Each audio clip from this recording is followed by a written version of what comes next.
right, well, it's my pleasure now to introduce our speaker this morning. John and I go way back. We first met each other back in the early 80s, and back then there was this fellow attending the church. Some of you who were with us back then might remember him, David Sunfellow. And David wrote these beautiful songs, and he needed some people to help sing them with him. So he invited John and I and another gal, Deborah Buffstedler, and we formed a little quartet, and we actually did a CD of David's songs. And that's when I first got to meet this character over here, John. And we started our friendship then. And over the years, we've developed, he's one of my favorite people, and yours too, I'm sure. Besides his family, John has two great loves. One is as a builder, the other is as an organic farmer. Back in around 1992, we decided to renovate the inside here. We were having a dance here one time in the days when we were all young and had dances every Saturday night. And somebody's foot almost went through the floor, and we had an examination of the floor, and turned out that all the beams under this flooring were ready to fall because of water damage, you know. And so John became our master builder. He was a contractor in charge of all this. He raised the roof here. The roof used to be just like on that side, but we raised it. This is all empty attic space. And he took up every board here. Every single board was picked up and put back down as we put new beams under it. So John, we have a little plaque on the door over there, say, John Wilson, Master Builder for the Lord.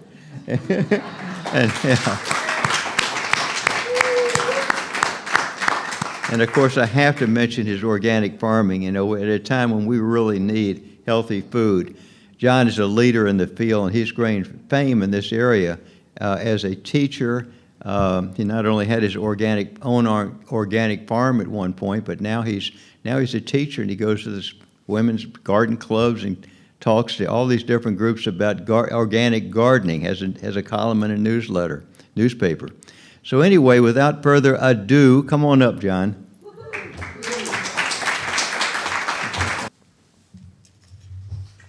Well, top of the morning. What is the top of the morning? Is that toward noon? I'm not sure. You know, speaking of the British Isles, golf was invented over there. And now I'm starting to get better. I'm going to take up golf. I am.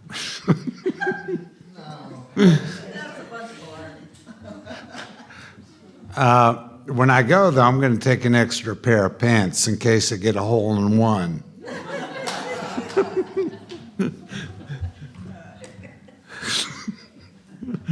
You started laughing. Broke the... You always have holy pants. So, I call this talk What I've Learned from Dead People. That's a strange talk, huh?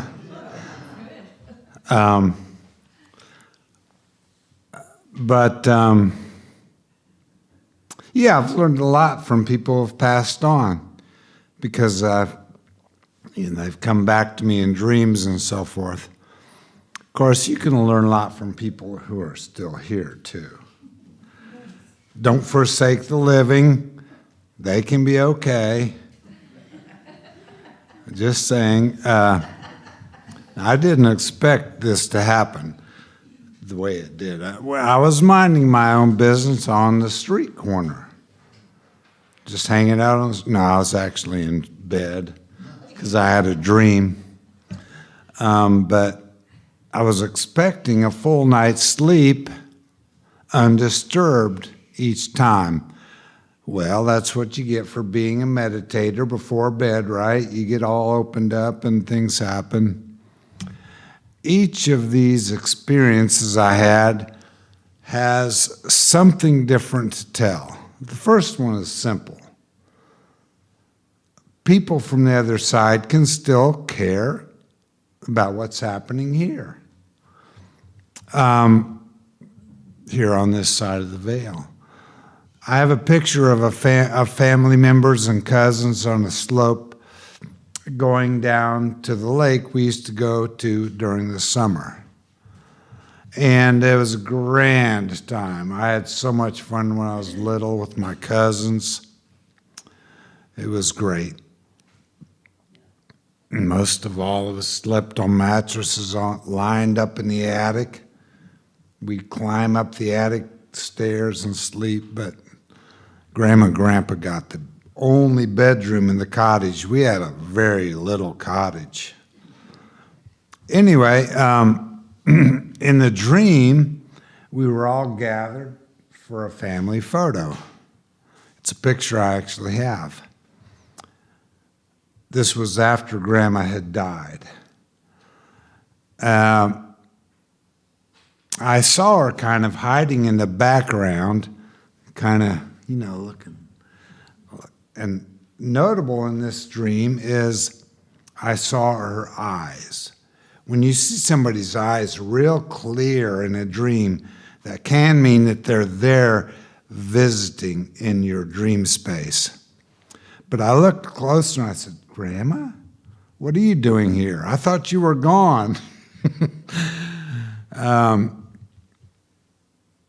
She looked up and smiled a sheepish grin and said, oh, I just wanted to see how everybody was doing one more time. It was pleasant dream. That was the end of the dream. Not saying too much except they can come back and want to know what's going on and visit. The next one I recall was with a customer of mine. I'd gotten close to the family and fixed some various problems in their house.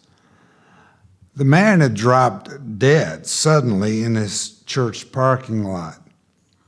His wife really loved the fact that he died in their church parking lot. I was almost finished with the work at the house when he died, but I think he was checking up on me when he came to visit. The dream was me at their house at an after-funeral gathering. People were chatting and some crying. I then saw, his name was Clinton, I saw Clinton and he said with an exclamation, you mean you can see me and hear me? The first thing he said to me, though, was when I fell down dead, there was immediately a woman named Ann with me to help me with my transition. And I've gotten that over in books and other dreams that there's always somebody when you cross over to help you. Right away, if you're confused, they're there to help. And he said, everything's okay. She helped me and I'm fine now. But I wanted to make sure you finished that work on the window in the kitchen. And let me show you what needs to be done upstairs. There was no upstairs in their house, so I thought it was some kind of metaphor. But then he said, and he had kind of a big business. He said, I'm really worried about my sons taking over my business. Do you think you could do it for me? Take over the business? Of course, that wasn't going to happen. But interestingly, I was talking to his widow several weeks later and, debating what all of this to say to her. Not sure where her whole spiritual nature was. But I decided to tell her, all except for taking over the business, I didn't say. She exclaimed and just rolled back in her chair and said, oh, I knew he would get me a message. I just didn't think it would be through you.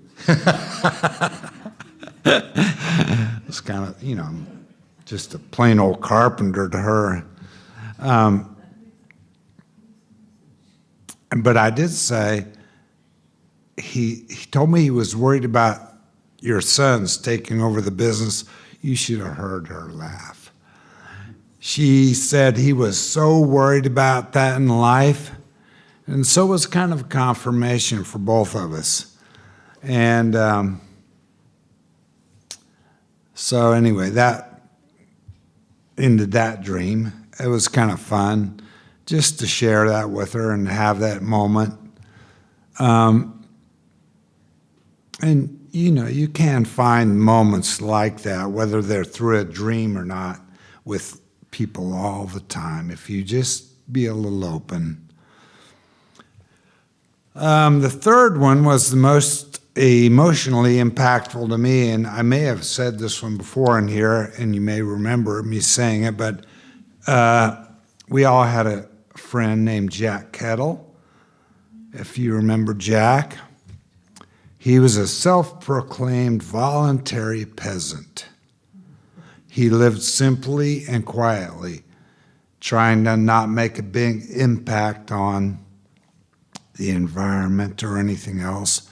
But he also had a persistent, lifelong depression. And even with that, he would give you the shirt off his back. He was such a nice guy. But he couldn't shake the depression. He'd been to churches, he'd been to doctors, he'd been therapized and every other kind of ized. Now,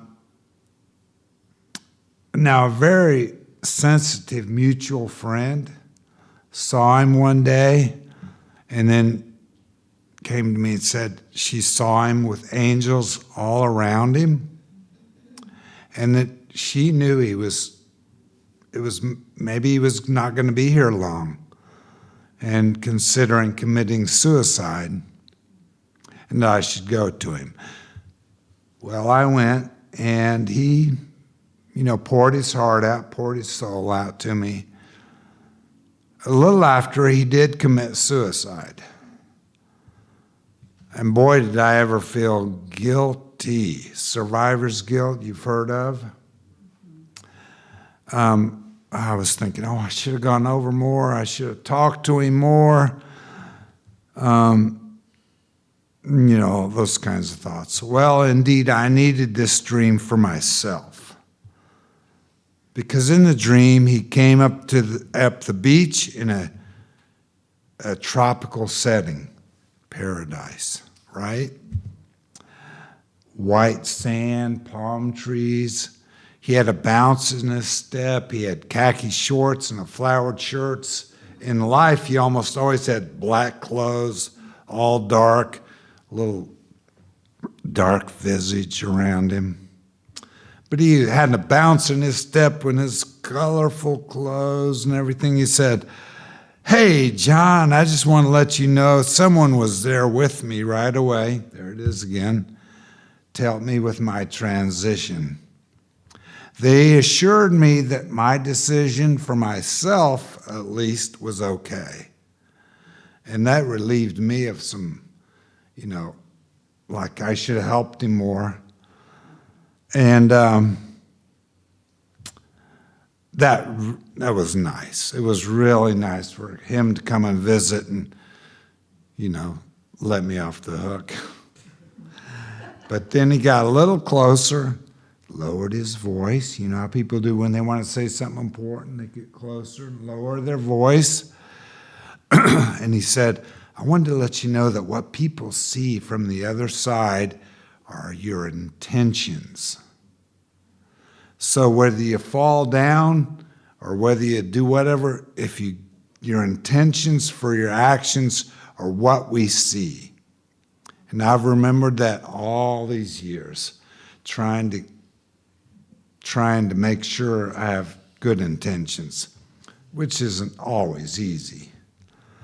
But then he got a little even closer still and lowered his voice even more and said, "There's one more thing I want to tell you." And right then my son woke me up. And he was a kid who slept through the night, every night, always. Never woke up. And this night he woke me up.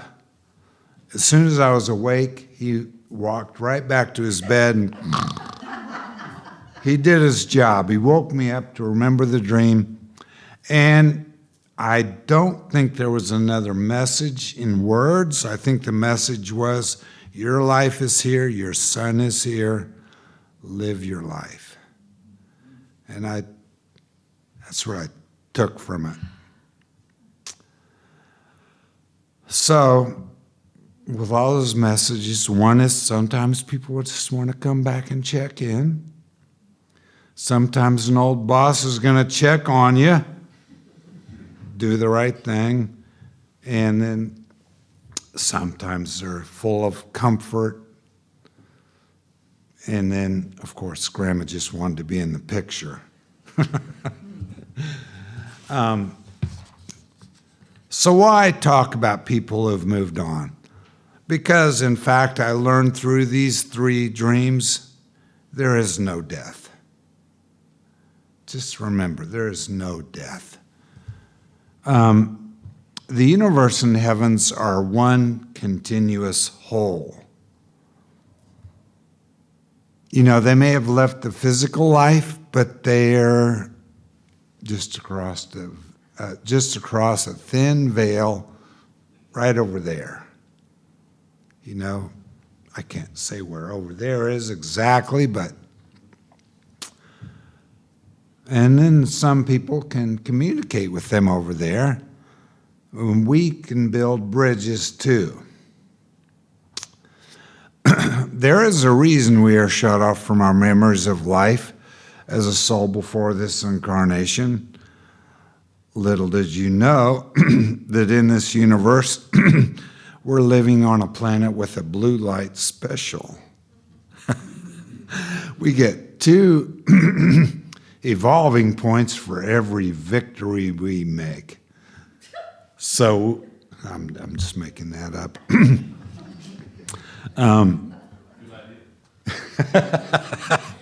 Maybe true. Maybe true. I don't know. I mean, maybe one of my relatives that came back put that in my head. We're living in a blue light special. No, I'm not giving it to know all the secrets of the universe, but we can know that we will see them again. And that we are part of a soul group. Souls who are at a similar point in evolving and who care about one another in such a way that, and this little line here came from a book I just read called, I'll think of it in a minute. Anyway, that when you go back to heaven, I don't know what heaven is, but we may be in it. That they get in their soul group and discuss losses, failures, and gains through lives with, here's the important part, complete love and no judgment. Just love and forgiveness. Kind of like this church. We're a no judgment zone. And we're part of a soul group. We all came in, decided to come in together. One of the mottos here is out of the Bible, see how they love one another. I like that about this church. And because everything seen and unseen was made by love, the bridges between people and across the veil are also made with love and forgiveness. Imagine a rope of light going from one person to another. Now fill that rope with love. You don't have to say anything. People feel it. You can do it silently in your mind, and things happen. This might be how God works. I don't know. Another very important person I learned from is Lazarus. Jesus knew there was no death. He said, Lazarus, come forth. And so after days, I don't know how long, does anybody know how long he was dead when 4 days? He had to be stinking. you know. Anyway, but he came back to life, revivified, and walked out of the tomb. Jesus knew. He knew something. He also showed us divine theater when he died and then rose. And I say divine theater, it's theater of reality. Now, Joseph of Arimathea was asked, why did you spend so much money on a family tomb for this old guy? Joseph said, well, I only need it for the weekend.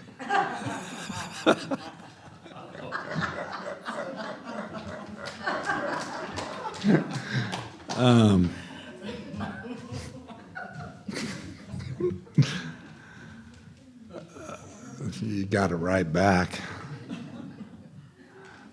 But there's a bridge from that, that story, Jesus and the theater of reality. There is a bridge to this world. It's our true world. There are bridges to build from thinking to reality, because sometimes our thinking is, as they say, stinking thinking. But we can build a bridge back to that reality when we can build a bridge from one brother or sister to another, from death to no death. And the important bridges are already built. They are the strongest, most everlasting bridges ever made. They've always been there waiting. The step you need to take is small. It only seems hard or big. Then you're on the equivalent of a escalator.